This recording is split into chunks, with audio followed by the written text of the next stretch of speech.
Et bonjour à tous, bonsoir à tous. Je suis ravie de vous accueillir pour ce webinaire qui me tient vraiment à cœur, qui est un sujet qui m'a touche aussi et qui m'a touchée vraiment personnellement, qui sont les sensibles, les hypersensibles, les ultrasensibles. Et comment est-ce que je me suis aidée en utilisant les états modifiés de la conscience. Donc, je suis ravie de vous partager ce sujet. Et donc, l'idée, ça va être aussi, on va parler d'un nettoyage du schéma racine, d'une reprogrammation neuronale.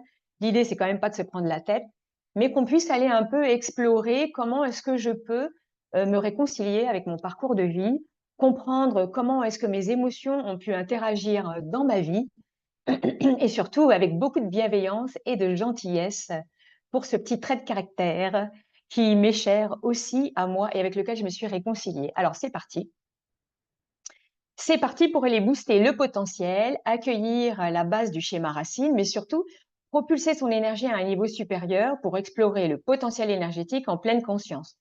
L'idée, c'est d'éveiller non pas la meilleure version de soi-même, parce qu'il n'y a pas du tout de mauvaise, mais c'est de pouvoir jour après jour progresser dans son quotidien, de retrouver sa force intérieure, d'utiliser son hypersensibilité, voire hyperactivité, j'allais dire, mais c'est tout à fait ça, en tant que force intérieure par les états modifiés de la conscience et réactiver son énergie. Surtout si effectivement en tant que hypersensible, oui, vous vous sentez submergé par les émotions, mais surtout qu'on vous dit trop sensible, t'es trop à fleur de peau, on peut rien te dire. Vous voyez un petit peu ce que ça dit.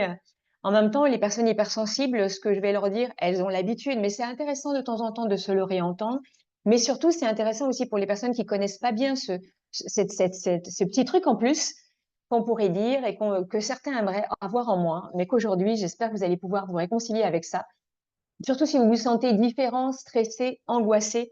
Et les personnes qui connaissent moins, de pouvoir comme ça aller accueillir et comprendre un peu ce qui se passe à l'intérieur par rapport à ce décalage qu'ils peuvent ressentir.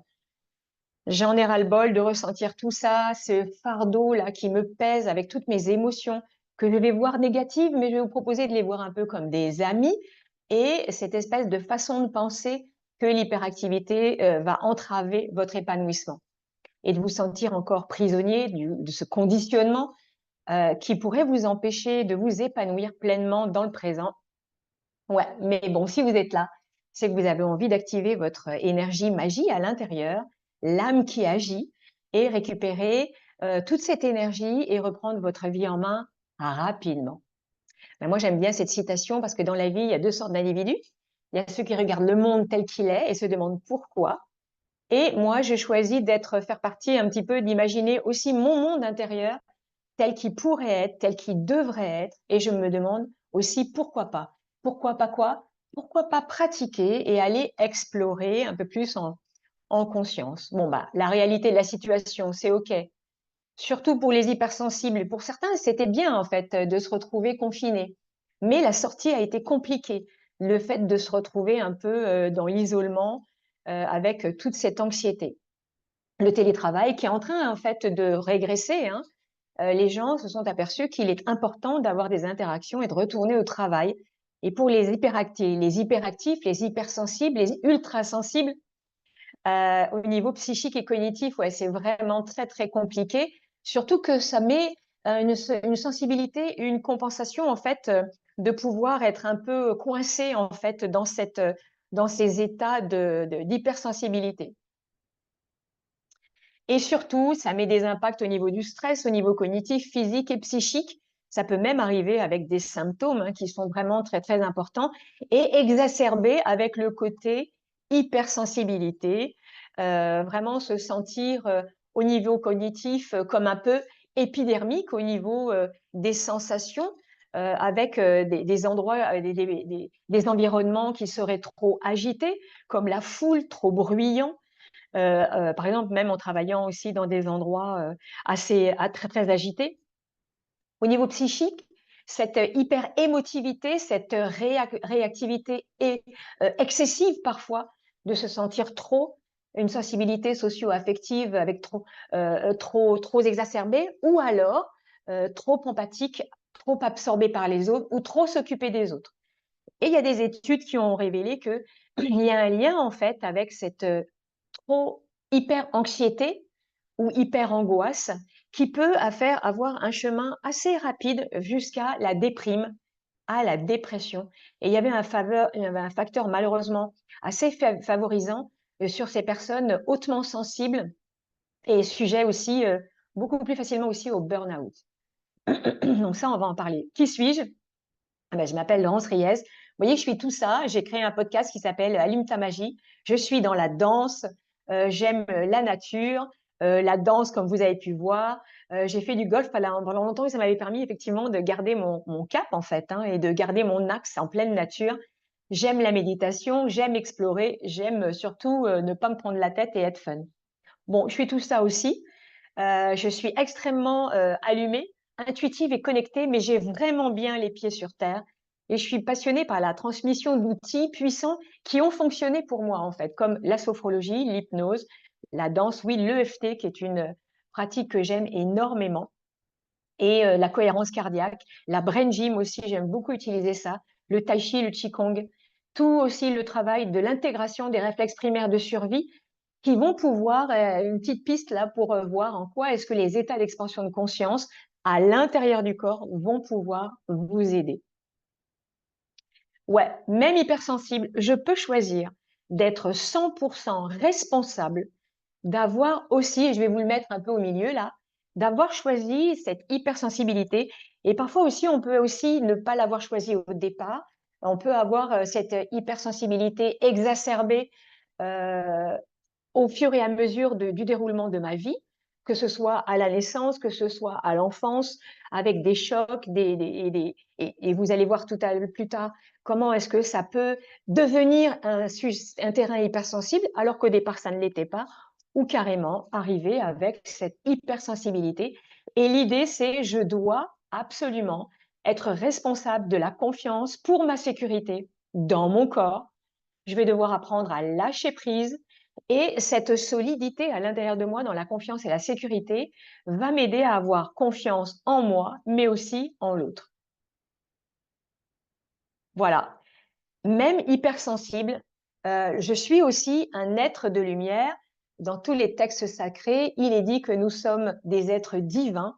Et le fait de pouvoir accepter cette incarnation complète dans le corps, par le corps, à travers le corps physique et la matière dans le et les corps, que je vais pouvoir explorer en état d'expansion de conscience pour pouvoir ramener mes énergies à l'intérieur de mon corps physique en toute confiance dans mon corps pour ma sécurité, alors je vais pouvoir aller et absorber et accueillir mon hypersensibilité. C'est vraiment ce chemin que je vais vous proposer. Et si je suis un être divin, comment ça se fait que même hypersensible, avec toutes ces énergies un peu trop au dehors, pourquoi est-ce que c'est pas sécure? On va voir que les expériences de nos vies, les blessures de l'être, et je ne dis pas les blessures de l'âme, je dis pour moi en tout cas dans ma sensibilité, les blessures de l'être. Parce que en fait, les blessures de l'être, c'est l'être humain qui a choisi cette incarnation. L'âme, elle est trop contente d'aller explorer en fait, hein. L'âme, elle est l'âme qui agit à travers un être de lumière dans un être de matière, dans un être humain. Elle est contente d'aller explorer la difficulté, la joie, la peine, la tristesse, parce que c'est autant d'étayages d'expériences humaines. Quand je serai de l'autre côté du chemin, j'ai plus mon corps. Donc, les blessures de l'être, ça se répare, mais aussi évidemment les carences, les manques, les dévalorisations. Tout cela, de ma conception à aujourd'hui, a construit ma personnalité encore à aujourd'hui. Même hypersensible, en fait, l'idée, c'est d'aller à l'exploration de qui je suis avec mon hypersensibilité. Vous voyez, je dis même hypersensible, c'est-à-dire que parfois, beaucoup de personnes, quand ils ont le diagnostic ou quand ils ont le thérapeute qui le pose, ou le médecin, ou le psychologue, ou le psychiatre qui dit vous êtes hypersensible, ou vous êtes TDA, ou vous êtes... Beaucoup de personnes après se cachent derrière, donc c'est intéressant pour pouvoir aider à se reconstruire, mettre des mots MOTS par rapport aux mots MAUX. En revanche, il est vraiment aussi intéressant et aussi important de pouvoir aller à la rencontre de cette image de soi, de l'intérieur vers l'extérieur. Et l'idée, c'est vraiment d'être authentique avec soi, c'est-à-dire d'être authentique parce que je suis un être de lumière. Il y a à l'intérieur de moi ce qu'il y a de plus beau, de plus lumineux à l'intérieur de moi. Et tout ce qu'il y a à l'intérieur de moi, si je me situe, si je me centre à un niveau le plus haut degré de ma réalisation dans mon corps, par mon corps, si j'accorde à ma pensée le plus gros et le plus gros degré de possibilité, de champ des possibles dans mon et mes corps, je peux décider et déclarer qui je veux être, qui je choisis d'être en m'acceptant complètement et totalement là où j'en suis. Ça se travaille, ça se pratique et ma pensée, elle va être réorientée, reprogrammée là où du coup je peux soit me renforcer dans mon état d'être, dans les états d'être essentiels que je veux, ou alors si mon mindset il est branché dans mes souvenirs du passé non résolus, alors ça peut même me briser. Et ce processus de la pensée qui est entretenu peut me soutenir ou alors me laisser bloquer dans le passé. Et souvent, je peux croire aussi que je ne peux pas contrôler mon mental. En fait, on ne va jamais le contrôler, ça c'est vrai. En revanche, même si je ne suis pas dans la possibilité de le contrôler, je peux choisir d'être authentique, de donner le meilleur de moi-même jour après jour, même en étant hypersensibilité, même en étant authentique dans la confiance de qui je suis. Et je peux aussi, dans mon intégrité, dans le pouvoir des mots, de qui je suis, parler avec mon cœur. Que ma vie, mes mots soient un engagement que je formule en moi-même, mais aussi pour le plus grand bien de tous. Que ces mots soient en conscience, vous voyez, avec la communication bienveillante, de pouvoir poser, prononcer mes mots, entendre le verbe au mieux dans qui je suis aujourd'hui. Ça ne sera pas parfait, mais en tout cas, ça sera qui je suis aujourd'hui dans mon cœur, dans mon esprit, dans mes valeurs, dans mon intégrité de qui je suis. Alors, mon mot, il va être créateur, créateur de valeur globale. Je vais m'adresser à moi-même, pour moi-même et aussi pour le plus grand bien de tous. Je vais honorer mes mots, je vais faire attention à ce que je dis, je vais apprendre à me centrer parce que je suis 100% responsable entre ce que je dis, mais aussi vis-à-vis des autres. Oui, j'ai ma responsabilité. Je peux choisir d'être 100% responsable de comment je gère la situation à partir de maintenant. Je suis la source de tout ce que je vais créer aujourd'hui à partir de maintenant, responsable de mes choix, de ma manifestation, de mes actions qui vont se produire en moi, même hypersensible, j'ai le devoir, en tout cas pour moi, j'ai choisi de travailler sur cette hypersensibilité pour qu'elle soit à mon service, parce qu'il y a plein de talents à l'intérieur de ça. Et du coup, je peux être responsable de la façon dont je vais impacter les autres, impacter mon monde intérieur et aussi par rapport aux autres. Et du coup, être responsable, ça va conduire ma conscience à une position de créativité, en fait. Comment est-ce que je veux créer mon environnement, mes mots?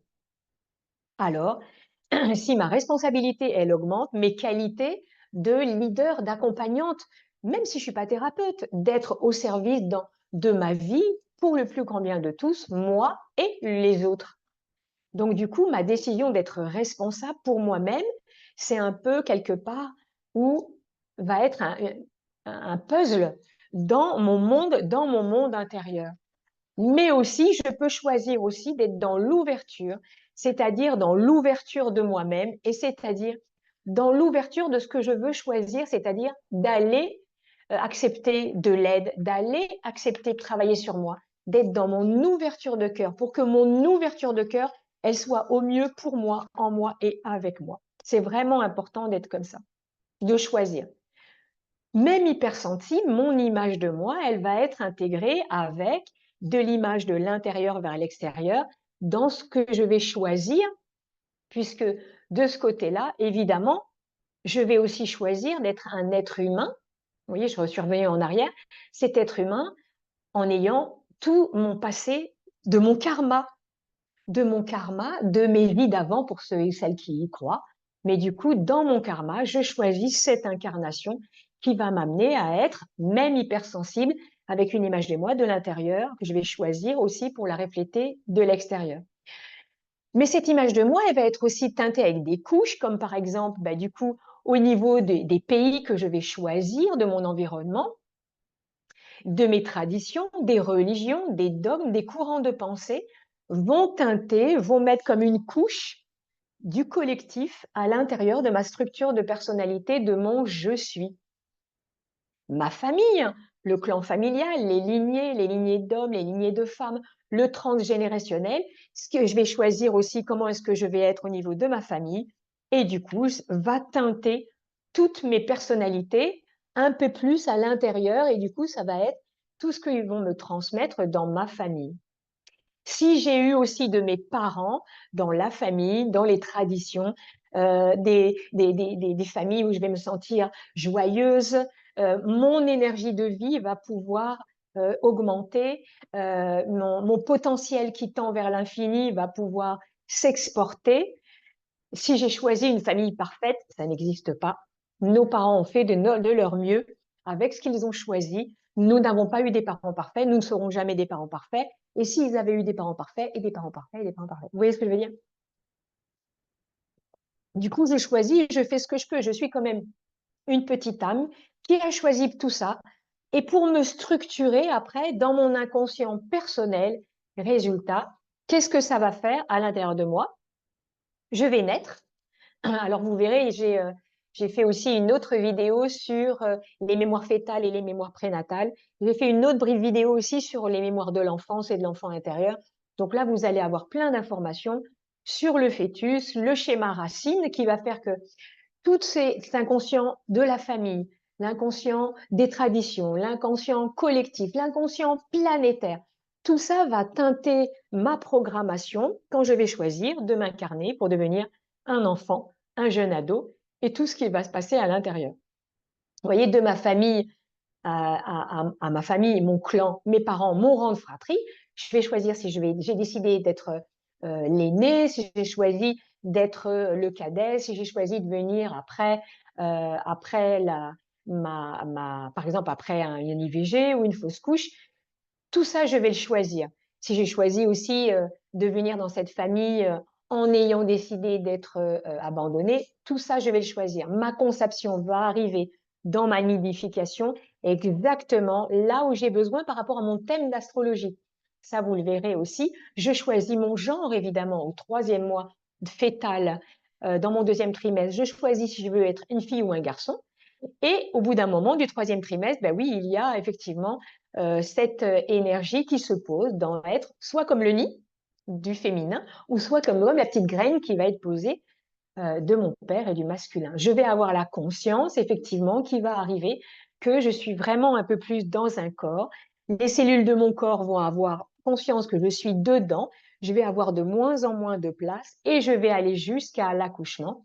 Et toutes les mémoires de l'accouchement, je vais passer de l'eau au schéma corporel. Il y a une faute, mais ok, je me voyais la corriger. Et du coup, du schéma corporel à mon ressenti, du schéma de l'eau pour aller à l'air. Et du coup, voilà, je vous ai refait rapidement un petit schéma de ma grossesse qui va être suite ma naissance, l'air libre et les contacts et le réflexe. À 8 mois de vie, je m'aperçois que je ne suis plus comme ma mère, mais je suis vraiment dans mon corps et je vais intégrer un peu plus que c'est ma vie à moi. À 1 an, je vais structurer mon mental, mon gardien, mon analyse. Quand il y a ça, ils font ça. Quand j'ai ça, ils font ça. J'ai plutôt intérêt de faire ça pour avoir ça. Et du coup, je commence à structurer mon esprit et ma tête. À 2 ans, je fais le dit pour aller jusqu'à, voilà, l'importance de la conception et du travail, l'importance du coup de la naissance et de l'accueil. C'est là où il y a la compréhension du schéma racine qui est importante entre de 3 mois fœtal jusqu'à la naissance et un peu avant la maternelle. Tout ça, on trouve toute la structure de personnalité et tout ce qui va se passer après, ça va être un peu redondant. Les années maternelles et primaires, qui je suis, qui je crois être, est presque déjà posé. Je crois que je suis accueillie, je crois que je suis digne d'être aimée, je crois que je suis belle, je crois que je suis intelligente, je crois que je suis intéressant. Tout ça, ça va se poser et ça va se réparer aussi en douceur.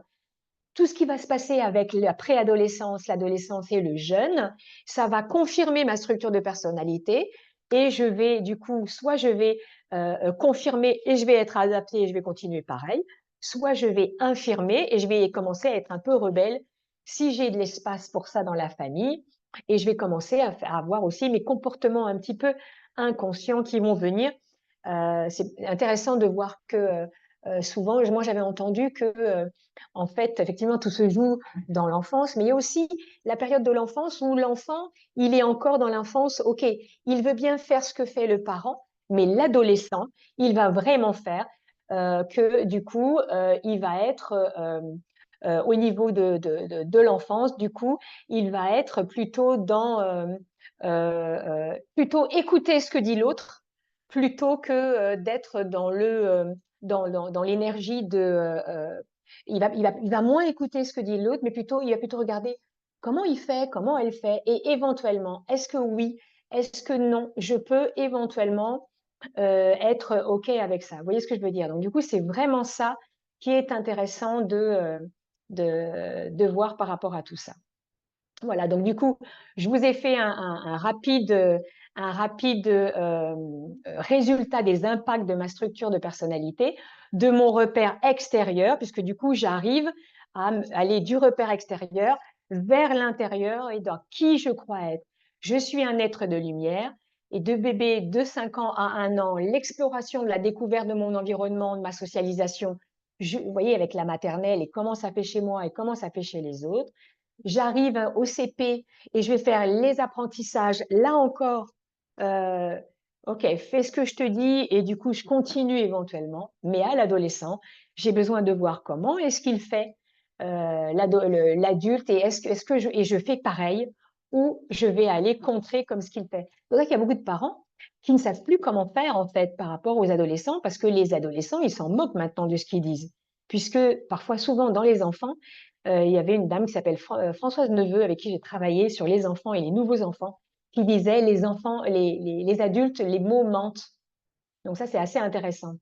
Dans le jeune et l'autonomie, l'exploration identitaire, la focalisation sur soi, ou est-ce que j'ai déjà un peu la place pour pouvoir avancer dans ma vie, continuer dans ma vie, l'exploration identitaire, la focalisation sur moi. Et du coup, à 25 ans, je suis un adulte et est-ce que mon cerveau, il grandit plus, mais est-ce que ma structure de personnalité, elle est OK? Donc, c'est vraiment intéressant de voir tout ça. Les blessures de l'être, je vous les ai posées.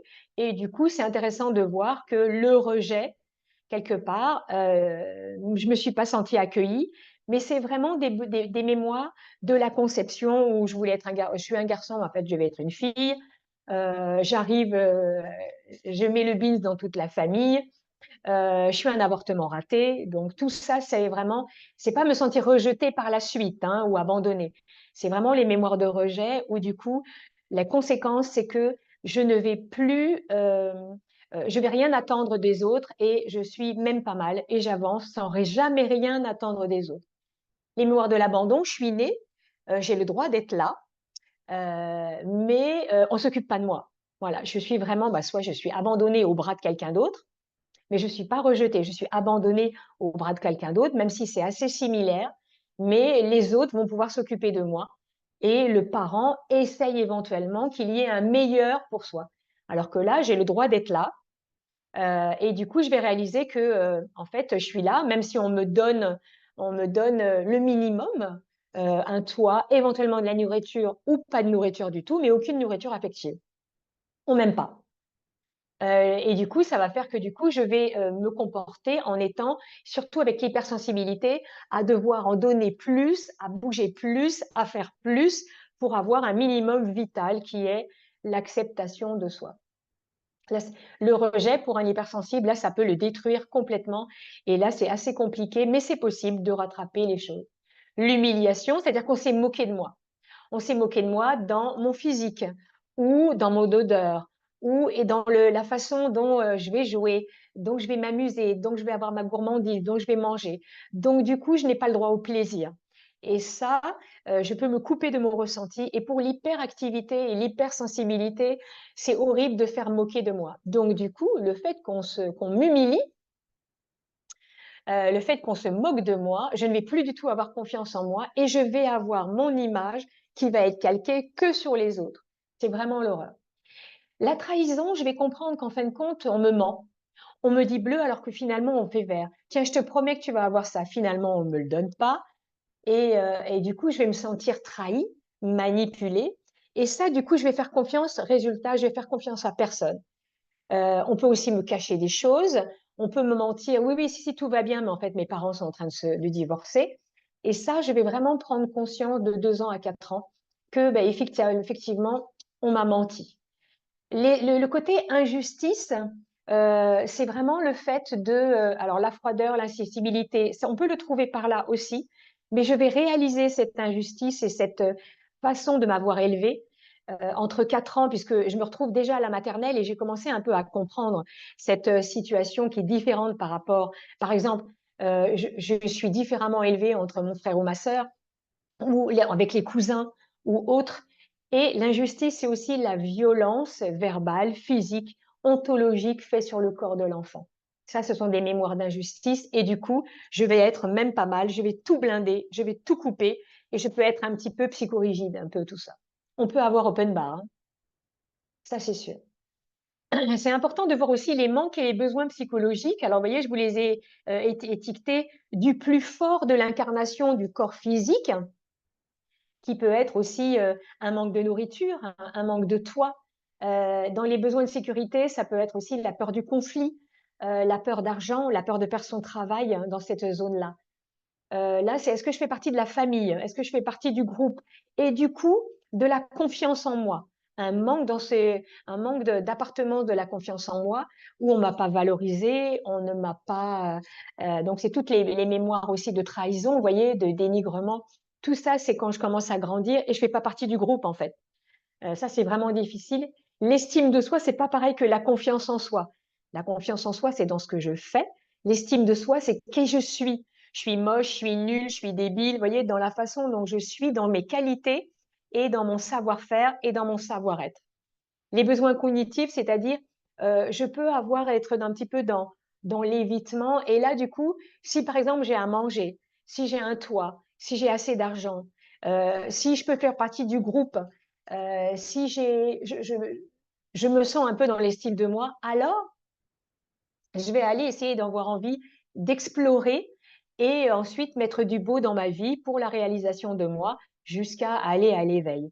Et tout ça, c'est possible de le faire avec les états d'expansion de conscience. Je vous ai fait un schéma assez rapide pour comprendre comment est-ce que l'être de lumière que je suis, avec les impacts que je vais avoir, les mensonges, les dévalorisations vont faire des trous dans mon champ énergétique. Et si ça se répète, évidemment, si ça se répète, ça va me bouffer toute mon énergie. Je veux les refouler dans ma structure de personnalité. Et un adolescent, c'est ça. Tout ça a disparu, c'est refoulé là-dedans, dans ma structure de personnalité. Et le fait, c'est qu'en fait, l'idée, c'est que, en fait, c'est refoulé, mais c'est juste que tout autour de moi, j'ai ma couche de personnalité extérieure qui est réactive de l'idée par rapport aux autres. Et résultat, voilà, je suis un truc comme ça, là, complètement dans le référentiel extérieur, dans tous ces impacts. C'est ma couche de référentiel extérieur, et c'est réactif dans ma vie. Vous voyez, j'ai les psychiatres et les psychologues, les psychiatres, ils disent, et les neurosciences, j'ai 1/10 de conscient. Vous voyez, admettons qu'il me reste une petite bulle de soleil et que dès qu'il y a quelque chose qui est exacerbé dans ma vie, j'ai 1/10 de conscient. Tout cela, j'ai de l'or. Je l'ai oublié, je l'ai refoulé. Et du coup, dans ma structure, j'ai un bout et ça s'appelle le mental, que j'aime bien appeler la gardienne, 1/10 de conscient, 9/10 d'inconscient. Avec tout ça, évidemment, je vais avoir des comportements de rôle de survie en réaction. Je lutte pour essayer de me donner de la place. Je fuis parce que c'est trop fort pour moi. Je suis dans ma tête, je me coupe de mes ressentis. J'ai peur, je pleure, je suis épuisée. Je peux aussi, du coup, me retrouver à avoir des comportements pour arriver à essayer de rôle de survie, vous voyez, de comportements inconscients, où je vais me sentir, où je vais jouer à bourreau, victime, sauveur. J'ai été une victime, je n'ai pas eu de sauveur, je peux fuir, vous voyez, et devenir un sauveur. J'ai été victime, il n'est plus question qu'on me fasse du mal, je vais lutter et je peux devenir un persécuteur, un bourreau. J'ai été une victime, on m'a pas sauvée et je m'aperçois que des sauveurs peuvent arriver et du coup, je peux jouer avec ça. Et n'hésitez pas à faire une pause dans la vidéo pour pouvoir regarder vraiment ce triangle de Capman qui est mais vraiment magnifique et d'aller à l'exploration. Résultat, voilà le futur référent de qui je suis, de mon existence, du bébé, de l'enfant, de l'ado, et ce que je vais transmettre plus tard à mes enfants. À mes enfants.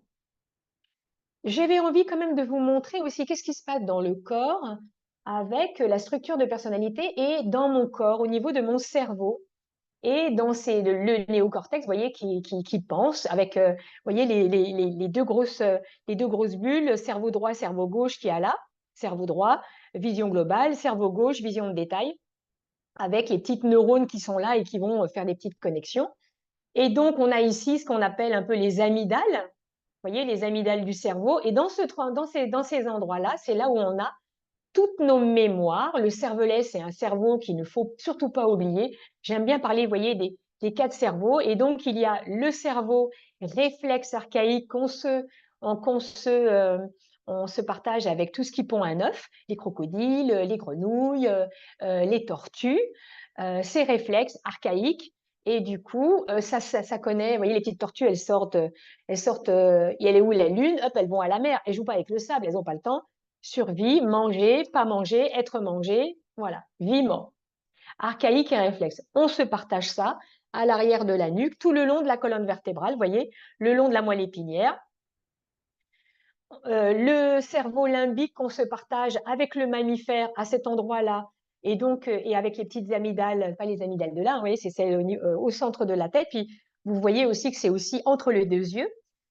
Donc, du coup, à cet endroit-là, c'est le cerveau limbique qu'on se partage avec les mammifères, les rôles sociaux dans les meutes de loup, vous voyez, et c'est aussi les relations où le chien, il est content, il vient jouer avec nous et recevoir un câlin. Le chat, il vient ronronner que s'il veut. Et du coup, il y a ce côté un peu relationnel qu'on se partage avec les mammifères de notre cœur. Et dans le cerveau limbique, toutes nos mémoires de notre conception à aujourd'hui sont posées. Et il y a du coup cerveau droit, cerveau gauche, vous voyez, du coup le néocortex, le cerveau droit et le cerveau gauche, l'analyse, et il y a au milieu, vous voyez, ce qu'on appelle le corps calleux, mais du coup, c'est une espèce de petit pont qui est derrière le nez aussi, entre les deux yeux, qui nous permet de faire le pont entre cerveau droit et cerveau gauche. Moi, j'aime bien parler aussi du cervelet, et le cervelet est indispensable parce que il s'allume beaucoup aussi à l'âge de 8 mois, quand je m'aperçois que je suis pas ma mère, que je suis dans mon corps, et dans mon corps, je commence à bouger pour moi. Je bouge pour moi. Et dans l'intégration des réflexes primaires, on travaille beaucoup avec ces quatre cerveaux. Les impacts, effectivement, du coup, du réflexe archaïque dans mon corps et le bulbe rachidien qui est je sens ou je sens pas, le cerveau limbique j'aime ou j'aime pas dans mon cœur, le cognitif je pense ou je pense pas, le cervelet j'agis, je lutte, je fuis ou je suis en sécurité et je bouge dans mon corps et dans mon cœur. J'aime bien aussi voir un petit peu, je me suis inspirée d'un travail d'une personne avec qui j'ai travaillé, qui s'appelle Catherine Auré-Plessier, et avec qui voilà, j'ai repris un peu son schéma. Et donc, du coup, c'est intéressant de voir que toutes les informations et les situations présentes dans notre vie, dans notre cerveau, ça va faire Google, j'aime ou j'aime pas. La paix, la sécurité ou le danger. Je n'ai que deux postures, soit j'aime et je suis dans l'action, soit je n'aime pas et je suis en réaction. Si j'aime, tous mes cerveaux, mes quatre cerveaux, j'ai mis les quatre, mais en fait les quatre cerveaux coopèrent, ils sont ensemble. J'aime, je suis dans l'action, je suis créatrice dans ma vie, c'est facile, c'est cool, c'est facile, et je suis dans le présent. Si je n'aime pas, je suis branchée sur une mémoire désagréable, inconfortable dans mon corps.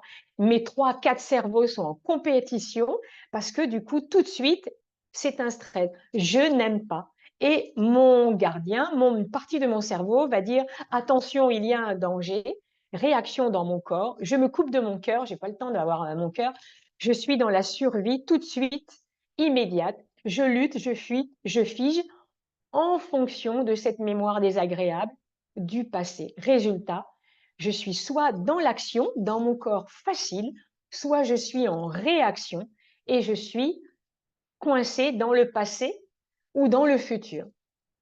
Du coup, il n'y a que deux postures possibles. Soit je suis centrée dans mon corps, c'est facile, je suis 100% dans ma confiance, responsable. Je suis identifiée à qui je suis, mon comportement, il est calme, il est facile. J'ai l'intelligence du cœur, l'intelligence émotionnelle. Je partage, c'est facile avec ma créativité. Dans ma raison, RAI, je suis centrée, j'ai mon corps qui... Je peux penser dans mon détail, et avec mon intelligence globale, je suis dans ma résonance, dans ma sagesse. Mes émotions sont agréables. J'ai marqué positive, mais pour moi, c'est agréable parce qu'il n'y a pas d'émotions positives ou négatives. Toutes les émotions sont bonnes pour moi. Mais je sais que ça parle à certains de marquer positif. Je suis motivée, je suis dans le plaisir. C'est facile, c'est léger, c'est dans la paix et dans la joie. Soit je suis en danger et c'est la peur qui me gouverne. Je suis décentrée. Il y a un potentiel vie, mort, maladie. Le mal qui a dit, je suis en insécurité ontologique ou matérielle, j'ai peur d'être rejetée, j'ai peur du groupe, j'ai peur de ne pas être reconnue, j'ai peur de ne pas être aimée, j'ai mon repère qui est à l'extérieur, dans ma couche, vous savez, les petits éclairs. J'ai peur de ne pas être capable, de ne pas être à la hauteur, et là, j'ai mon repère intérieur qui est complètement, je suis plus en moi, je suis que branchée sur ma peur. J'ai peur de l'échec, j'ai peur de prendre des risques, j'ai peur du changement, j'ai même peur de la réussite. Résultat, je suis dans une insécurité dans mon corps, dans mon cœur, de la tristesse ou de la colère. Voilà comment ça se passe. Conséquence, mais quand je suis que branchée dans ma tête, branchée que sur les autres, j'ai plus d'énergie en moi. Il y a des personnes qui disent, mais j'ai plus d'énergie. Mais non, en fait, c'est pas tout à fait ça. Et l'idée, c'est pas que j'ai plus d'énergie. Mon énergie, elle n'est pas au bon endroit. Si ma conscience, elle est uniquement branchée que sur les autres, eh ben, j'ai plus d'énergie pour moi. Et du coup, la surcharge, quand elle est envahissante, au point de ne plus pouvoir, même du mal à se lever pour aller travailler, de perte de l'appétit, une perte de poids ou une grosse prise de poids, c'est possible aussi. Et parfois, et là, je suis épuisée physiquement. Il y a des personnes, vraiment, ça peut aussi aller jusqu'à un désordre végétatif au niveau du cerveau, un déséquilibre de l'anxiété, d'avoir tout le temps chaud ou tout le temps froid. J'imagine que vous devez bien connaître tout ça. Conséquences aussi au niveau psychique, au niveau émotionnel, un manque de patience, tout m'énerve, tout me fatigue. Ça rumine, ça rumine, ça rumine, j'ai du mal à dormir. Des difficultés de concentration. Dès qu'on me dit un truc, je pète les plombs. Et du coup, ça peut même aller à l'indifférence de la joie, c'est-à-dire, je vais plus voir les petits bonheurs, je vais plus voir les choses jolies, je vais plus entendre le petit oiseau qui chante pour moi le matin. Je ne vais être focalisée que sur mon problème, mon problème, mon problème. Et ça peut aussi aller dans des moments de surexcitation, parce que je vais avoir besoin d'aller gérer mon angoisse du passé ou l'anxiété dans le futur, et du coup, et ma culpabilité, la faible estime de moi, et je peux passer au niveau psychique, surexcitation pour agir, agir, agir et me perdre, ou alors des états dépressifs qui peuvent aller jusqu'à la dépression. C'est vraiment important de travailler là-dessus. Ça peut aussi avec une fatigue nerveuse psychologique, c'est-à-dire une énergie où je n'ai plus d'énergie suffisante dans mon cerveau pour produire un effort de réflexion. Et du coup, ça peut aller jusqu'à le manque d'appétit, le manque de sommeil, même des trous de mémoire. On me l'a dit et j'arrive plus, pourtant j'ai des to-do list, de to-do list, de to-do list, je sais même plus où je l'ai mis. Une faible capacité de concentration, on me dit un truc et je ne sais plus, je lis un livre et déjà je ne sais même plus ce que j'ai lu, et un problème aussi de mémorisation qui peut même s'atténuer, voire disparaître. Et ça peut aller toucher n'importe qui à n'importe quel âge. C'est vraiment important quand le cerveau il sature, mais l'important c'est aussi de savoir s'en apercevoir. Conséquence, une fatigue nerveuse, le système nerveux central, ça disjoncte, vous savez, et du coup, je peux même me retrouver clouée au lit. Un épuisement psychique, physique, tout ça, et une hyper-émotivité, c'est-à-dire que mon hypersensibilité naturelle va être encore plus exacerbée. Ça ne doit pas être négligé, c'est vraiment important de se faire aider. Vous voyez, Tout à l'heure, j'ai une dame qui dit « Oh, mais je me sens pas du tout dans le côté suicide, hein, mais quand même, elle me le dit, quoi. » Elle dit « Mais je peux comprendre que ça puisse arriver. » Et donc là, je vais pas la louper, vous voyez. Avec des idées noires, c'est vraiment important de pouvoir tenir ça. Et évidemment, le burn-out, le bore-out, tout ça, c'était un mot qui est tabou, qu'on entend à droite à gauche, mais malgré tout, ça peut aller jusqu'à la désociabilisation, ne plus envie de voir presque ses proches et sa famille, tout nous ennuie, nous dépersonnaliser, ne plus ressentir par rapport aux autres et tout ce qui nous entoure. C'est vraiment important. Le plus dur, c'est de s'apercevoir que nous sommes décentrés. Si j'ai l'habitude d'être toujours branchée sur les autres, je dois m'apercevoir que je suis en fait, je dois faire la différence et le ressentir. Je dois apprendre à me centrer. Et s'il y a un truc uniquement que vous pouvez évidemment comprendre, c'est comment est-ce que j'apprends à me centrer. S'il n'y a qu'un seul truc à retenir, je pose mes pieds au sol, je bouge un peu mon bassin, je sens mes fesses et mon bassin. Je bouge ma colonne, parce que je bouge dans mon corps. Et surtout parce que nous ne sommes pas qu'un corps physique, nous sommes aussi un corps énergétique, un corps d'énergie. Ah oui, je l'ai mis après. Je peux me centrer. Je dois choisir de mettre mon repère à l'intérieur. Je dis, je me sens. C'est maintenant, je me sens. Je redresse ma posture, mon axe. Je mets mes pieds au sol. Vous voyez, je frotte un peu mes pieds au sol. Je bouge un peu mon bassin. Je veux ressentir ma colonne vertébrale, ma nuque qui bouge, le fait de bouger un petit peu. Je bouge un peu mes épaules. Je frotte mes pieds au sol pour me enraciner, pour sentir, imaginer que j'ai des racines qui vont dans la terre. J'inspire lentement et calmement et à chaque inspiration, je sens que je monte au-dessus de ma tête pour me brancher au ciel. Au ciel. J'ai ma tête au ciel, j'ai mes pieds dans la terre, je respire lentement et calmement. En moins d'une minute, je retrouve ma cohérence cardiaque. Alors, je suis centrée, je donne le meilleur de moi-même. Pour cela, je vais devoir pratiquer, pratiquer, pratiquer. Pour certains, ça va durer un petit peu plus long, mais vous allez voir que plus vous allez pratiquer, ça va vraiment très, très vite. Et alors, une fois centrée, je vais choisir de me faire confiance, m'accepter comme je suis et faire confiance à la vie parce qu'elle donne, elle veut vraiment nous donner le meilleur de nous-mêmes. On va parler maintenant de la pleine conscience, des mémoires cellulaires et l'autonomie à tous âges. Les états modifiés de la conscience ou états non ordinaires de la conscience, les états sophroniques, les états hypnotiques. Oui, je ne suis pas qu'un corps physique, je suis aussi un corps d'énergie. Et oui, effectivement, c'est important parce que du coup, les états d'expansion de la conscience, quand on est hyper, moi, c'est vraiment ce qui m'a aidé en fait, ça m'a permis de me rassembler, d'aller chercher les énergies un peu dispersées pour les ramener à mon service à l'intérieur de mon corps. Les états modifiés de la conscience ou non ordinaires de la conscience. Oui, mais la conscience, c'est quoi la conscience d'abord? Mais d'abord, c'est important aussi de savoir que j'ai plusieurs consciences. Ok? J'ai la conscience ordinaire, c'est-à-dire si vous n'êtes pas un petit peu endormi, c'est l'état de veille, d'éveil, de perception active. Je sens mon corps, où je suis consciente de mes pensées, que je suis en train de réfléchir, je suis consciente de mes émotions, des sensations. Je suis dans mon corps physique, j'ai sensations au niveau de mon corps, ma prise de décision éventuelle. Ok, je choisis de m'asseoir ou je choisis de boire un verre d'eau. Je suis dans des actions volontaires. Vous voyez? Ok, je suis dans la conscience, conscience ordinaire. Le subconscient, c'est juste en dessous. C'est-à-dire, c'est le truc un peu où résident les souvenirs, les expériences facilement accessibles, et puis, mais c'est pas tout à fait activement présent dans mon esprit. Mais je dois un petit peu, vous voyez, c'est mon stockage des informations. Ah oui, au fait, par exemple, au niveau des examens, pour les étudiants, ou alors le fait d'aller, par exemple, le stockage automatique de mes habitudes, de mes comportements d'habitude. Je vais aller prendre mon bain, je vais aller m'occuper de moi. Tiens, je me souviens que, vous voyez, c'est pas très loin. Je me souviens que, ah, si je mets de la cardamome dans ce gâteau, ah oui, c'est super. Vous voyez, c'est une petite mémoire qui est un petit peu en dessous. Ce sont des petits souvenirs proches qui sont agréables ou désagréables et qui sont tout à l'intérieur, vous voyez, dans toute cette vague-là à l'intérieur. Et il y a aussi l'inconscient. Dans mon inconscient, vous avez dû déjà aller voir, aller explorer les états d'expansion de conscience pour aller dans mon inconscient.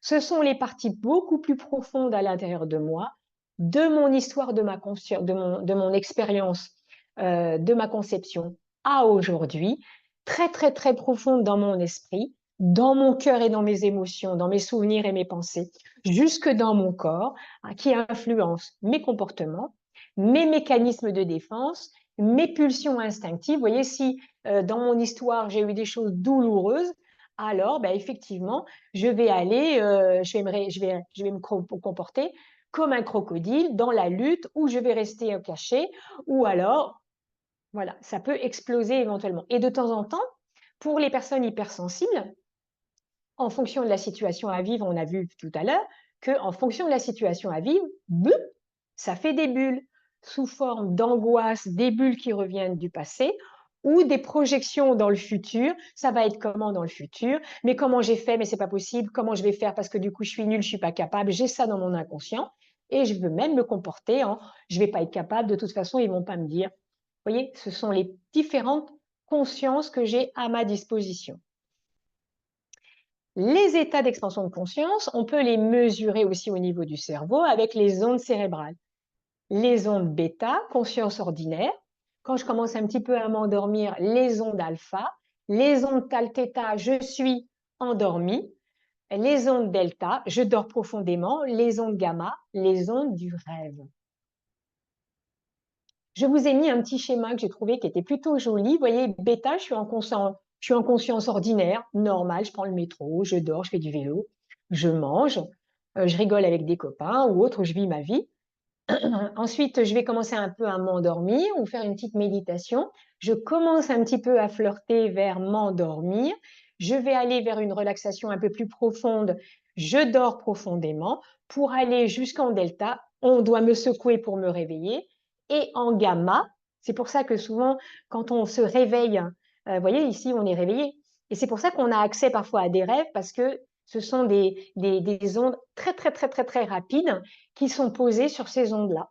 Et donc, on peut aller en état d'expansion de conscience pour aller en légère relaxation, en relaxation de méditation plus profonde, en méditation extrêmement profonde d'état d'expansion de conscience pour aller gérer des informations, rencontrer d'autres formes d'énergie pour aller un peu plus profondément. J'ai un autre schéma qui est assez sympa, que j'aime beaucoup. Vous allez pouvoir l'explorer au niveau des ondes cérébrales. Tout ça, c'est le cerveau qui fait tout ça. Hein.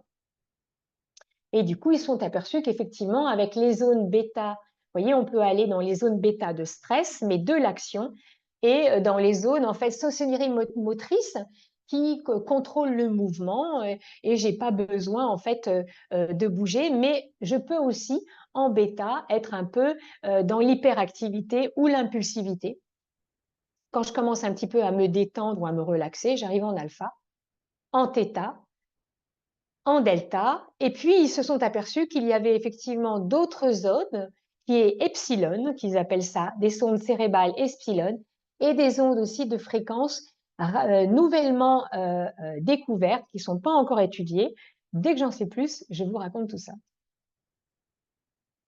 L'idée, c'est aussi, on peut y aller effectivement avec la cohérence cardiaque, et donc du coup, ça va amener une cohérence cardiaque dans tous les états de ma fréquence cardiaque pour aller entre mes variations cardiaques et électromagnétiques de mon cerveau et de mes neurones jusqu'à mon corps, jusqu'à mon muscle cardiaque qui va aller en vibration et en résonance. Je vous ai fait aussi les corps énergétiques parce que j'ai vraiment trouvé ça assez intéressant. Et du coup, on va avoir effectivement les ondes. Ah ben, je ne vous les ai pas mises, mais j'aurais pu vous les mettre. De vous mettre qu'effectivement, en onde bêta, on est dans le corps physique, avec l'inconscient, voyez, le corps physique, voilà. En onde, le corps éthérique, et on arrive avec les ondes un petit peu plus, qui vont aller un petit peu plus loin. Et ensuite, les ondes, le corps astral. Alors, je vais évidemment parler de corps. Le corps physique, le corps éthérique avec l'inconscient personnel, il est dessiné autour, hein, il est dessiné. Et puis ensuite, le corps astral, ça fait comme une boule autour, comme un peu de forme ovoïde avec l'inconscient familial. l'inconscient collectif et le corps mental, l'inconscient et le corps bouddhique christique, de la sagesse bouddhique et christique, et les corps de lumière. Et on peut aller encore un petit peu plus loin pour aller effectivement dans les différents corps et dans les différents corps énergétiques au-delà de la toile. Voilà. Et donc là, ici, on a les ondes bêta, les ondes alpha, les ondes θ, les ondes delta, les ondes gamma et au-delà de la toile. Voilà, c'est par ici. Voilà. J'avais quand même envie de les mettre. Les corps énergétiques, c'est aussi les méridiens. Hein. Vous avez vu déjà des méridiens où il y a les méridiens du corps énergétique. Dans notre corps physique, nous avons des vaisseaux, des artères et des veines, et avec l'aorte. Et dans le corps énergétique, dans le et les corps, il y a des gros vaisseaux un peu plus en circulation qui sont en lien avec des organes. Voilà pourquoi quand on fait le travail avec les acupuncteurs ou le travail digipuncture avec le travail de l'EFT, ça travaille aussi et ça ancre et ça rééquilibre le corps physique, énergétique et le corps physique. Je vous ai fait aussi une représentation assez intéressante sur les nadis. Vous avez vu qu'il y avait tous les autres corps. Eh bien, il y a une représentation indienne qui est assez jolie sur les nadis avec tous ces micro-vénules, les micro-vaisseaux qui vont aller irriguer dans tous les corps énergétiques. Je vous ai fait aussi une représentation des chakras devant et derrière. Et je me suis formée aussi avec les énergies des couleurs, avec les cristaux. J'aime beaucoup tout ce travail-là, même si effectivement au niveau des couleurs, dans la symbolique, on a représenté les couleurs comme ça, mais chacun en fait n'est pas obligé d'être bleu à cet endroit-là, turquoise à cet endroit-là ou vert. On peut aussi aller explorer et les chakras peuvent avoir effectivement quand même une symbolique d'ancrage et avec une respiration au niveau du cœur et un ciel, vous voyez, la terre, le feu, le coucher de soleil, qui est un peu une symbolique aussi planétaire, d'un inconscient planétaire. Mais quand on va regarder les nôtres, parfois ils peuvent ne pas être de cette couleur-là. Donc c'est intéressant aussi d'aller explorer. Donc, ce qui est important, c'est que oui, nous avons un corps physique et il est tout à fait capable, notre corps physique, de pratiquer les états d'expansion de conscience, surtout pour les hypersensibles, pour aller non pas décoller, mais ramener dans notre corps, à l'intérieur de notre corps. Vous voyez, pour les hypersensibles, je fais faire souvent le travail inverse. Donc, de décupler ces ressentis dans le corps, par le corps, à travers le corps. Les neurosciences sont d'accord, plus on sollicite notre cerveau en lui proposant des situations, des expériences, des exercices enrichissants dans le corps, plus il va créer de nouveaux neurones, de nouvelles connexions entre eux, plus il va utiliser l'énergie au bon endroit. Et puis du coup, surtout quand le cerveau il est trop à l'extérieur, trop exacerbé, il n'est pas assez à l'intérieur, le fait d'utiliser tout ça va aider à retrouver, oui, le sommeil aussi réparateur, mais surtout utiliser son énergie au bon endroit. L'ancrage. Les neurosciences, je me suis vraiment intéressée à ça aussi parce que plus la quantité d'oxygène va augmenter dans le corps, plus le cerveau, et surtout dans le corps de la tête. Donc le cerveau va alors libérer les hormones nécessaires parce que cortisol et adrénaline, cortisol c'est survie, c'est stress, mais c'est aussi l'hormone de l'action. Adrénaline à réaction. Et on n'est pas là pour faire les états d'expansion de conscience, pour couper le cortisol, couper l'adrénaline. On en a besoin pour agir dans notre vie de façon enthousiaste, simultanément, mais aussi en cas de danger et de survie. Cortisol, c'est quand même l'hormone du jour et mélatonine, c'est l'hormone de la nuit. Et en activant doucement et calmement, du coup, je vais aller réguler cortisol et adrénaline et faire monter sérotonine, sérénité, sécurité dans ma paix intérieure, endorphine, alors ça ne va pas endormir les douleurs, mais ça va envoyer la juste substance pour aller apaiser les tensions, vous voyez, mettre un petit coup de fluide et de douceur et de détox aussi des feux qu'il y a à l'intérieur des douleurs du corps. Dopamine, il y a deux, c'est intéressant la dopamine. La dopamine, quand je suis cortisol et adrénaline, ça peut être aussi un bon copain parce que c'est récompense et motivation. En allant scroller les réseaux sociaux ou binger des séries ou alors être en profit court terme, je vais aller activer ma dopamine, me mettre une petite récompense à court terme, mais je vais aussi décupler ma frustration puisque ça va être une dopamine à court terme. Et du coup, cette récompense et cette motivation va être régulée avec la sérotonine et l'endorphine si j'inspire lentement et calmement. Et si je le fais avec douceur et gentillesse, sans forcer, sans effort, alors je vais activer mon petit câlin, ma douceur, ma tendresse, ma douceur à l'intérieur de moi. C'est un processus chimique naturel qui va aller vibrer, faire vibrer les ondes agréables des neurotransmetteurs, des hormones à l'intérieur de mon cerveau pour aller se relâcher dans tout le système d'électricité dans mon corps, dans mon et mes corps. La bonne nouvelle, c'est qu'il y a une plasticité au niveau du cerveau. Et j'ai un petit cadeau aussi, c'est que le cerveau ne sait pas faire la différence entre le réel, l'imaginaire, l'induction, la suggestion, la visualisation. Il va créer à l'intérieur tout ce qu'on va lui proposer. Alors du coup, si je lui propose que je suis nulle, débile, pas digne d'être aimé, mon cerveau va aller activer toutes ces informations et va commencer à les poser dans mon corps. Parce que c'est vraiment important que, là, au niveau de la plasticité du cerveau, le fait de pratiquer régulièrement, non pas le monde des bisounours, mais de savoir s'écouter. Et ça s'apprend.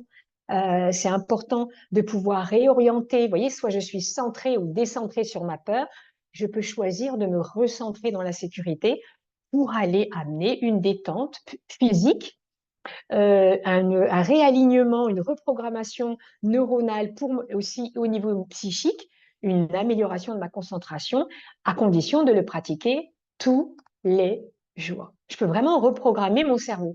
Ça peut vraiment être une habitude, et il y a tous les âges comme ça, hein. L'habitude, en fait, c'est une habitude où je me suis habituée à être branchée sur les autres, hyper active, hyper sensorielle. Et le fait d'accepter tout ça, je vais retrouver la confiance dans mon corps pour retrouver une habitude qui va faire du bien à ma matière grise, à mes facultés de maintenir, mes facultés de concentration, d'apprentissage, de reprogrammation. Et du coup, je vais retrouver une certaine jeunesse aussi dans ma capacité. Je vais créer les petites neurones. Vous avez vu les petites neurones et les dendrites que je vous ai montré tout à l'heure de ma concentration. Je vais comme faire, j'aime bien dire que mon cerveau, c'est comme un logiciel. Et du coup, je vais faire la résolution de problèmes. Mon corps va m'amener vers l'autonomie. Je vais vraiment activer le fait d'être 100% responsable. Mon corps ne ment jamais. Le corps ne ment jamais. Le fait de pratiquer régulièrement, je vais favoriser l'autonomie parce que mon corps, il sait se régénérer. Il n'a pas besoin de ma tête pour réduire une cicatrice, pour calmer, pour digérer. Il n'a pas besoin de ma tête. J'ai besoin, moi, de me centrer, de revenir dans mon centre et dans ma tête pour aller me revenir dans mon cœur, être dans le présent à moi-même pour avoir une capacité à être plus à l'intérieur de moi. Et ça marche dans tous les âges, hein. Moi, je travaille avec des enfants qui ont 7 ans, 4 ans, vous voyez ce que je veux dire? Donc ça, l'idée, c'est plus je suis doux, plus je peux avancer en toute autonomie à l'intérieur de moi. Et surtout, pour les hypersensibles, le corps, oui, sait se régénérer. Alors, pour les hypersensibles, ça va être vraiment de revenir au corps, les pratiques psychocorporelles, les états d'expansion de conscience. C'est vraiment très, très intéressant pour aller explorer un peu plus loin, ramener les énergies, explorer, ramener les énergies, explorer, ramener les énergies, vous voyez, à l'intérieur du corps. Les personnes hypersensibles, je vais les chercher de l'extérieur pour les ramener à l'intérieur. C'est vraiment important. Et en cultivant la relation plus saine avec mon corps, je vais retrouver une clarté mentale, une résilience émotionnelle, c'est-à-dire que je vais savoir gérer. Je vais apprendre l'harmonisation entre mon corps et mon esprit, mon cœur, d'être hyper et de transformer mon hypersensibilité en force équilibrée et épanouie. Oui, c'est possible. Parce que, en fin de compte, les autres, avec mon hypersensibilité, ils vont pas changer. Il y en a même qui ne comprennent pas que je suis dans cet état-là. Ils vont pas changer. Je commence à changer, à accepter comment je suis si je veux changer mon extérieur. Je vais devoir commencer par moi. La bonne nouvelle, c'est que oui, il est possible de réparer et de réduire le stress, exactement, en pratiquant au quotidien. Parce que du coup, l'idée, c'est de gagner en calme, faire baisser la pression au départ, développer la confiance en soi, d'arriver à le faire tout seul. Vous ne devez pas être dépendant de moi, vous devez être autonome. Remobiliser vos énergies de feu, de colère au bon endroit, de flotte là et de larmes hyper submergées par les émotions au bon endroit, d'être bien dans votre terre et de redynamiser de façon autonome. J'aime bien dire, en fait, Pierre Teilhard de Chardin, c'était un jésuite qui disait, nous ne sommes pas des êtres humains, en fait, vivant une expérience spirituelle, parce que les personnes hypersensibles, ils ont, en fait, accès à plein de choses qui est en dehors de la conscience ordinaire. Voilà pourquoi il faut qu'ils apprennent à faire les ponts, parce que, en fait, ils ont, eux, beaucoup accès, pour certains, à des êtres spirituels vivant une expérience humaine d'incarnation. C'est vraiment ça que les hypersensibles, ils ont accès à ça. Il y a des personnes, je leur apprends rien. Et du coup, le fait d'avoir des petites perceptions, le potentiel de l'âme qui agit à travers un corps qui n'est pas prêt de recevoir cette énergie. Donc, c'est vraiment ça qu'il va falloir. La bonne nouvelle, c'est on n'est pas là pour jouer avec l'enfant intérieur, mais quand même, va falloir quand même aller le voir, quand même l'accueillir, parce que c'est quand même le schéma racine, entamer un dialogue avec lui. Je deviens son adulte, je lui fais exprimer ses émotions et du coup, je remets un peu des nouvelles racines, je le reprogramme. S'occuper de soi, devenir son magicien, son magicienne, euh, s'occuper de soi, surtout si vous avez besoin, vous avez la sensation de ne pas avoir confiance en vous, de manquer de recul, et du coup, vous avez quand même besoin d'aller peut-être réparer, moi c'était mon cas, d'aller réparer des blessures de l'enfance. On en a tous à peu près, hein, de toute façon. Hein. Personne n'avance au même rythme en fait. Hein. C'est vraiment important parce que du coup, le fait d'aller rassembler ces énergies pour les personnes hypersensibles à l'intérieur, ben oui, on va contacter en fait la peur. Mais la peur, en fait, elle est nécessaire. La peur, c'est une réponse naturelle, normale face à une menace qui est vraiment bien réelle. Le stress, c'est une réponse physiologique, hein, c'est pas mental, c'est le corps, et c'est nécessaire face à une situation qui n'est pas normale ou un danger qui me permet de me réorganiser dans mon organisme pour m'adapter. L'anxiété, c'est une réponse intérieure qui vient, mais qui d'une menace qui vient de l'extérieur. Je suis anxieux, je projette ma peur sur le futur, et l'angoisse, c'est une réponse d'un souvenir à l'intérieur qui monte comme une bulle à l'intérieur de moi. C'est vraiment important de se faire aider. Oui, nous sommes tous différents face aux événements de la vie, face au stress, parce qu'on a tous des vies différentes et personne, en fait, n'avance au même rythme. Et les réactions du stress peuvent aller jusqu'à la déprime. Et donc, c'est vraiment important. Et la déprime jusqu'à la dépression. Et là, c'est une maladie, hein, c'est vraiment important. Donc, l'idée, ça va être d'accepter que, en plus de mon hypersensibilité, hyperactivité, ça va résonner toutes mes petites parties blessées, parce que comme je suis à vif, ben, du coup, immature, dans un passé éventuellement, vous voyez, immature et un passé angoissé ou un avenir anxieux, du coup, ben, tout est à vif et je vais devoir apprendre à refaire, redescendre tout ça. Et effectivement, il y a beaucoup d'hyperactifs, hypersensibles qui sont vraiment dans le même pas mal, qui tiennent, qui tiennent. Le problème, c'est qu'un jour, ça pète. Hein. Donc là, vraiment, c'est vraiment, vraiment important. Et c'est là, du coup, qu'on va faire tous des comportements inconscients de compensation.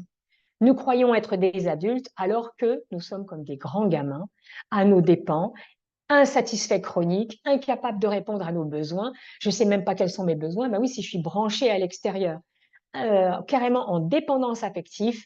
J'attends ma moitié, j'attends mon autre, hein, vous voyez, je suis pas complet, j'attends ma moitié. Et non, je dois être pleine de moi, plein de moi, c'est moi d'abord. Et du coup, je vais pouvoir entretenir des jeux toxiques, des jeux pervers, vous avez vu, bourreau, victime, sauveur.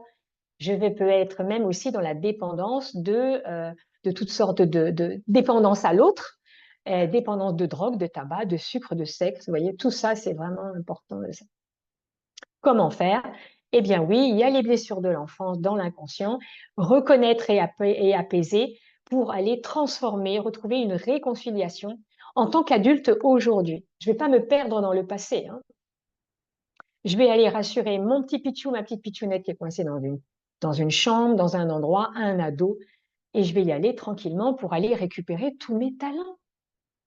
J'ai différentes techniques pour pouvoir y arriver parce que c'est toujours facile de toute façon pour y aller, effectivement. Et avec les techniques que je vais pouvoir y aller, ben, je vais avoir la relaxation, hein, je vais avoir les imageries guidées, le rêve éveillé, la visualisation pour aller en état d'expression de conscience, la sophrologie, l'hypnose, tout ce qui va être les techniques de respiration, la cohérence cardiaque, mais aussi le yoga, le qigong, le tai chi, la danse.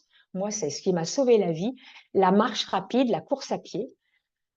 Après, on peut aller aussi en étant un petit peu plus statique avec la méditation, la visualisation, vous voyez, mais aussi le chant, le fait de chanter amène en état d'expansion de conscience. Moi, je travaille encore avec une chef de chœur, Valérie Haune, qui est vraiment super et elle vraiment, c'est un travail exceptionnel d'ouverture à l'intérieur, de posture, mais aussi les cloches des églises, les dauphins, le didgeridoo, les cymbales, les bols tibétains, les bols de cristal. Vous voyez, tout ça, ça amène la musique classique, les tambours, vous savez, les jolis tambours en métal, là, avec les lames de métal qui sont tellement beaux. Et évidemment, le mouvement de la danse, de la transe, qui amène en transe, hein. Ça, c'est vraiment important. Le bruit de la mer, le bruit des dauphins, le chant des baleines, bref. Il y a plein de techniques pour pouvoir y aller. Il y a aussi une technique que j'aime beaucoup, que j'ai appris avec Catherine Henry-Plessier, mais aussi Dominique Lussan, avec l'Institut Monroe, qui sont des techniques pour aller explorer tous les états de conscience avec les fréquences des ondes cérébrales, avec les techniques Monroe, avec Monroe qui a nommé ça avec des focus. Et donc, du coup, tous les différents focus pour aller hémisynchroniser les deux lobes du cerveau. J'aurais dû vous mettre l'image et puis voilà, si vous le voulez, je vous l'enverrai. Et du coup, ce sont des techniques sonores pour aller hémisynchroniser les deux lobes du cerveau pour retrouver un état d'expansion de conscience. Oui, moi je considère effectivement que le corps, il a son langage et en combinant toutes ces techniques, eh bien, ça va s'adapter pour aller à la rencontre de, ces, de toutes ces manifestations à l'intérieur de moi. Il y a différentes explorations, les expressions de conscience, les différents corps énergétiques, l'énergie créative, et on va aller explorer l'inconscient personnel, familial et le collectif. Il y a différents outils, la méditation, la respiration, les massages, la danse, le yoga, le tai chi, le qigong, les différentes pratiques de Kundalini que j'aime beaucoup, l'EFT, qui est une pratique que j'aime énormément. Je voulais vous parler quand même aussi de la sophrologie, qui est quand même la base de ma technique, et donc du coup qui va amener au niveau physique, émotionnel et mental à retrouver le corps avec ses ressentis par le corps, à travers le corps, dans le corps. Et donc c'est le professeur Alfonso Caicedo qui a ramené en fait des pratiques et des méthodes de l'Asie, des méthodes japonaises, de Zen, de Zazen, de l'Inde, des pratiques bouddhiques, tibétaines. Vous voyez, il a tout ramené et il les a ramenés dans les années 60. C'était un psychiatre et il s'est intéressé que c'était très intéressant. Voilà, le tai chi, le qigong, ça j'aime beaucoup parce que ça permet d'hémisynchroniser le cerveau, des visualisations guidées, sophroniques, hypnotiques. Le but, c'est d'aller reprogrammer, reformater à l'intérieur du corps. J'aime beaucoup aussi utiliser les huiles essentielles parce que ça amène euh, une intégration au niveau du corps puisque le nez est le premier centre de sécurité. Et ouais. La sophrologie, ça s'appuie sur des principes fondamentaux comme l'ancrage et la réalité dans le corps présent, la reconnexion avec la sensation, le corps et l'esprit, l'acceptation de ce qui est là, dans le présent, ici et maintenant à chaque pratique, l'optimisation en toute conscience, c'est-à-dire à chaque fois que je vais le faire, de toute façon, ça va être utilisé et la capacité pour moi à aller gérer toutes mes émotions. Voilà, donc ça, du coup, c'est assez intéressant de pouvoir faire tout ça. Moi, j'aime bien évidemment utiliser la sophrologie énergétique parce que du coup, on va aller un petit peu plus loin qu'uniquement des pratiques pour aller à la rencontre de ces mémoires cellulaires, de ces mémoires à l'intérieur de soi. Et donc, c'est vraiment, voilà, c'est vraiment ce que j'aime aller explorer encore un petit peu plus loin. L'EFT, que j'aime beaucoup aussi cette technique, c'est une technique du coup où on se sert, ça s'appelle Emotional Freedom Technique, et c'est une petite technique qui nous aide à aller à la rencontre de notre histoire de manière autonome. C'est basé sur la médecine chinoise avec les méridiens que vous avez vus tout à l'heure et qui sont en lien aussi avec les nadis dans les autres corps. Et du coup, ce sont des petits tapotements. Soit on peut faire un petit tapotement, vous voyez, ou soit on peut faire un petit tapotement, soit on peut juste appuyer, soit on peut faire un petit bouger, soit on peut faire un petit câlin. Donc, on n'est pas obligé de taper fort comme on est, mais parfois juste de toucher tout doucement, des petits tappings, des petits tapotements sur une routine. Et j'ai même rajouté des points importants qui vont aller activer les points des méridiens, donc le corps et les organes, qui sont en lien aussi avec les émotions. Tout cela en répétant des phrases qui fait face avec la situation délicate actuelle et l'émotion et le ressenti, et pour aller ensuite à reprogrammer, relancer efficacement un autre mindset à l'intérieur de comme dans cette routine. C'est comme un auto-travail. Hein. La cohérence cardiaque, j'aime beaucoup aussi cet outil-là. Elle est très efficace. Vous voyez, on inspire sur 5 et on décompte sur 5. Et du coup, ça amène comme une espèce de vague. Et du coup, cette vague, ça amène à aller du corps au cœur, en passant par le cœur et en passant par le corps. C'est à faire 3 fois par jour en cas de stress.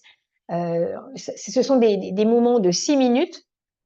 Ça fait un peu 6 respirations à peu près et ça ne dure que 5 minutes. Et puis ça fait 6 temps, vous voyez, 6 temps d'inspiration, 6 temps d'expiration, 6 temps d'inspiration, 6 temps, à peu près 5-6 temps de respiration. Et ça ne dure que 5 minutes. C'est David Servan-Schreiber qui a fait ça. On peut aussi aller s'offrir aussi une petite parenthèse de calme et de sérénité avec un massage assis, avec un soin.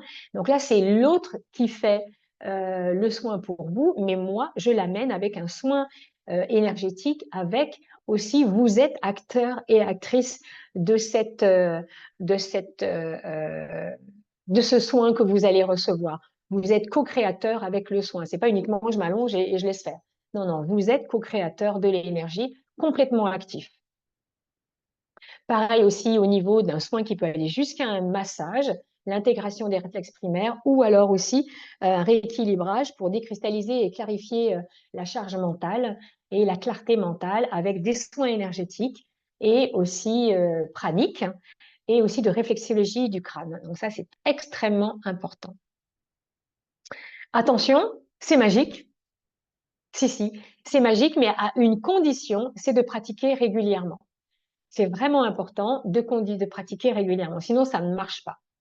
Alors pour qui? Bon, ben, je l'ai dit tout à l'heure, hein, c'est une méthode douce qui s'adresse pour tous ceux qui, de tout âge, qui ont envie et qui sont courageux, parce que c'est vraiment important d'être courageux, d'avoir envie d'aller à l'exploration de ces traumas, des événements difficiles de sa vie. C'est pas mettre à distance, hein, c'est pas mettre sous le tapis, hein, mais c'est vraiment d'aller faire face. Tout ce à quoi je fais face, c'est face. Si je résiste, c'est que ça persiste. Moi, j'aime bien les thérapies brèves. Hein. On n'a pas besoin de rester longtemps, mais parfois, il y a des personnes qui vont faire une petite thérapie brève sur un sujet, puis finalement, il y a autre chose qui arrive, et du coup, ils continuent, et ils font une vraie exploration. C'est vraiment sympa. Donc, je trouve que il y a parfois aussi, il y a des enfants qui viennent en tant qu'enfants, ils reviennent en tant qu'ados, ils ont grandi, c'est trop beau. Ou des personnes, des femmes que j'ai rencontrées en tant qu'ados, et ils viennent en tant que femmes enceintes. Et donc, du coup, les femmes enceintes ne travaillent pas. Et là, il y a une parenthèse qui n'est là que pour l'accueil du massage pré- et postnatal, grandir avec bébé pour accueillir toutes les ressources intérieures. Et on retravaille sur soi que quand le bébé a 8 mois. L'idée, c'est vraiment de faire une détox émotionnelle, psychique, pour avoir des bienfaits durables. J'ai conçu en fait différents protocoles qui sont est-ce que vous avez envie de découvrir parce que vous êtes un peu débutant Vous avez déjà un petit sujet, vous connaissez un peu, mais vous avez envie de repratiquer. Vous avez envie de progresser, par exemple, vous avez un sujet qui vous tient un peu à cœur et vous ne savez pas trop comment le voir, le prendre, et du coup, bah, vous aimeriez bien aller un peu plus loin. Et je vais mettre en place toute une pratique pour pouvoir former des thérapeutes un peu dans la façon dont je l'ai fait. Donc, du coup, bah, essayez de voir un peu pour vous, faites une pause sur la vidéo si vous voulez. OK, par où je veux commencer? Est-ce que j'ai besoin d'un petit coup de pouce? Est-ce que je veux aller dans la vitesse supérieure? Ou est-ce que je veux contribuer et partager? Voilà. Bon, ben, les bienfaits, c'est vraiment important de voir qu'effectivement, ben, ces bienfaits, ça va activer, ben, vous allez pouvoir les lire hein, tranquillement. Ça demande quand même un investissement personnel et une grande motivation. Parce que ça va vraiment être importante. Vraiment, c'est important pour pouvoir. Faut vraiment être motivé pour avoir envie de le faire. Résultat, je suis 100% responsable. Moi, j'ai une approche qui est assez holistique et qui travaille beaucoup aussi avec la couleur. Je deviens 100% responsable. Je peux comprendre mon histoire de mon enfant. Et du coup, j'ai mis des mots et j'ai ressenti les mots MAUX. Donc, du coup, en apprenant ces techniques plus inspirantes, je vais calmer, faire grandir à l'intérieur de moi. Je vais expérimenter les états d'expansion de conscience, je vais les états de cohérence cardiaque, je vais équilibrer mon état physique, psychique, mental et émotionnel. Surtout, je vais apprendre à me recentrer, traverser toutes mes histoires avec mon adolescence. Je vais aussi retrouver un peu la conscience de qui je suis, la pleine conscience pour découvrir l'estime de moi, le choix de qui je suis dans mon corps. Mon corps ne ment jamais. Je vais être plus en interaction avec mon corps et mon cœur plutôt que d'être contre. Je vais faire la paix avec mes sensations dans mes relations à moi-même et avec les autres. Donc, je vais être plus co-créateur avec ce nouveau monde. L'idée, c'est que votre bien-être, il est entre vos mains, c'est vous avec les autres, vous avec le monde, vous avec l'univers. Vous voyez, c'est moi en moi et les autres, moi et le monde, moi et l'univers. C'est à l'intérieur que ça va se passer. Vous pourrez lire des petits témoignages si vous avez envie. C'est des témoignages aussi qu'il y a sur mon site Médoucine pour prendre rendez-vous. Voilà, vous pouvez me trouver sur Médoucine. Là, du coup, c'est marqué que c'est 175 avis. Là, je crois que j'ai dépassé la barre des 200.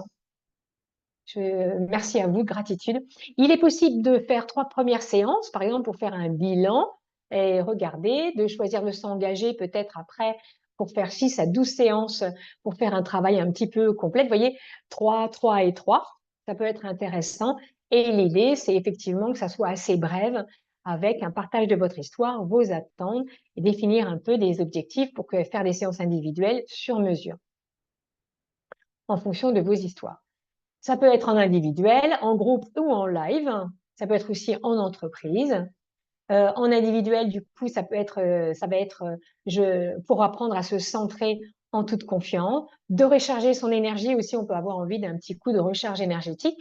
Mais j'ai une jeune fille, une artiste absolument sublime qui habite en Suède. J'ai une dame aussi qui est à La Réunion. Et j'ai un monsieur à Montréal. Et j'ai des personnes aussi dans le sud de la France. Bref, il est très facile de travailler aussi en ligne. Et le soin énergétique, évidemment, ça va être sur place. Hein. Ça, c'est sûr, et je suis dans le 15e. Et je voulais vous parler aussi que je mets en place un mini atelier, une harmonie, pour une harmonie intérieure. Ça va se passer le 6 juillet et le 20 juillet, donc j'ai 2 dates. Et ça va être un mini atelier assez intensif pour ceux qui ont envie un peu de pratiquer, se mettre un petit coup de pouce. Donc ça va faire 4 heures où on va travailler la gestion du stress, le corps par le corps à travers le corps. On va travailler les émotions pour mettre un bien-être et on va quand même travailler un peu avec le mental et le côté psychique et le côté de la réflexion. Il va y avoir sophrologie, cohérence cardiaque, brain gym et plein de petites surprises. Si vous avez envie, vous voyez, j'ai mon e-book, envoyez-moi un mail à contact@laurenceries.fr et du coup, je vous enverrai mon e-book des 10 erreurs symptomatiques que font les hypersensibles qui restent un peu coincés dans leur tête. Et je me suis régalée à le faire. Je voulais vous proposer aussi un accompagnement de transformation. C'est en ligne, mais on peut aussi le faire sur place. Hein. Ça va durer 1 heure et demie, c'est hebdomadaire. C'est sur 8 semaines pour pouvoir le faire toutes les semaines. Donc, vous voyez, sur 8 semaines, on peut essayer de caler 6 rendez-vous. Et là, voilà tous les modules. Et du coup, tous ces modules avec la sécurité, la peur, la phobie, les croyances limitantes, voilà, tous et puis le sens de la vie. Et peut-être qu'il y aura une petite surprise pour une petite septième. Voilà, donc ça, du coup, c'est à programmer. Et l'idée, c'est un accompagnement en individuel. Vous pouvez aussi télécharger mon e-book et puis je vous enverrai tout ça. Et donc, si vous êtes intéressé aussi pour cet accompagnement de transformation, donc ça, c'est intéressant. Ça va durer 1h30 et donc, c'est en ligne. Ça peut être aussi sur place, hein, mais du coup, c'est hebdomadaire. Donc voilà. Et puis pour ceux qui regarderont cette vidéo, je peux aussi même faire un petit tarif. Voilà. À la rentrée, parce que là du coup on est déjà en juillet, je relancerai pour les jeudis en présentiel de 19h à 20h30. Ça dure 1h30. Les 13 couleurs. Et là en fait, je vais pas aller à la rencontre de mon histoire. Je vais juste faire une vibration, une impulsion. Ça dure aussi 1h30. On vient, on pratique. Ce sont des ateliers de sophro. Quand on vient sur place, évidemment, il y a les huiles essentielles. C'est encore un peu plus convivial. Donc, on arrive, on pose ses affaires, on pratique et on repart. Et tout cela, il y aura un petit groupe. Là aussi, vous pouvez télécharger mon e-book. Et du coup, ça pourrait vous aider. Et du coup, j'adore, vous voyez, là, ça serait le groupe numéro 5 qui arriverait. Donc, j'ai peut-être changé des trucs parce que c'est l'énergie du 5. J'ai peut-être rajouté des petites choses dans cette exploration. Il y a même un groupe qui s'appelle les femmes de couleur. Trop, j'adore. Ça commence en septembre. En septembre aussi, je vais essayer de refaire un atelier pour réparer en groupe sur 3 jours, 2, 3 jours, pour réparer son enfant intérieur. Un autre atelier sur le masculin et le féminin de l'adulte. Un autre atelier très, très énergétique sur ressentir l'énergie et commencer un peu à soigner et s'auto-soigner. Réparer l'enfant intérieur, ben voilà, c'est tout le thème qui se trouve ici, avec les objectifs qui va être intéressant. Ça sera sur un module qui va être sur une plateforme et là, ça va être extrêmement important. Au niveau du masculin et du féminin et d'harmoniser, d'équilibrer au niveau des relations et les implications que je joue dans les jeux toxiques, je trouve un sens dans ma vie. Ça, c'est le 3e atelier qui pourrait peut-être être en résidentiel, dans la nature. Ça va être super. Et voilà, du coup, alors, j'espère que ce webinaire vous a plu. J'espère que vous y avez vu des petites pépites. Envoyez-moi peut-être dans le mail que je vais vous envoyer en vous envoyant le replay pour ceux qui n'ont pas pu être là. Merci pour ceux qui étaient là. Vraiment, ça me touche énormément. Je pourrais aussi répondre aux questions. Là, ça fait un petit peu long. Donc, du coup, d'habitude, souvent, j'ai plein de personnes qui m'envoient plein de questions. Vous pouvez me joindre aussi sur Instagram. Vous pouvez me, m'envoyer sur mon site, sur mon adresse mail, hein, contact@laurenceries.fr, directement de mon site, m'envoyer un texto si vous voulez. Je réponds à tout le monde. Donc, allez, just do it now. C'est maintenant. Si vous avez envie, vous pouvez m'envoyer des petites questions parce que le bonheur, c'est le chemin, comme il a dit Bouddha. Donc, je choisis, si vous êtes prêt à entrer sur le chemin qui conduit à la magie de l'éveil. Donc, du coup, je vous dis à tout bientôt sur ce chemin du bonheur, qui est moi qui m'a sauvé la vie. Et donc, n'hésitez pas à prendre rendez-vous peut-être sur mon site Médoucine, à m'envoyer un texto, à m'envoyer un mail, revisionner, partager, parce que ça peut peut-être aider aussi des personnes qui en ont besoin. Vous faire le cadeau du temps, de revisionner tranquillement, de prendre votre temps, de m'envoyer aussi, de me mettre un petit hashtag, de liker sur YouTube, là où je vais la mettre ou autre, de pouvoir la télécharger si vous voulez, de la liker, de m'envoyer des petits cœurs. Bref, je suis à votre disposition, au mien et au vôtre. Voilà. En tout cas, j'ai été ravie d'explorer tout ça avec vous. Je vous souhaite un bon chemin. Je suis toute en gratitude d'avoir pu partager tout ça avec vous. Je suis aussi là pour moi et pour vous. Et surtout, que la magie enchante votre cœur et vous guide sur votre chemin. Voilà, je vais arrêter le partage pour vous faire un petit coucou en bonne et due forme. Voilà, et du coup, j'arrête le partage et du coup, ben, j'espère que ça se met au niveau du partage, même si ça bug un peu. Non, ça y est, je suis là. Voilà, c'est génial. Du coup, je vous dis à tout bientôt. Pensez à votre magie, pensez à vous, prenez bien soin de vous et je vous dis à bientôt. Allez, ciao!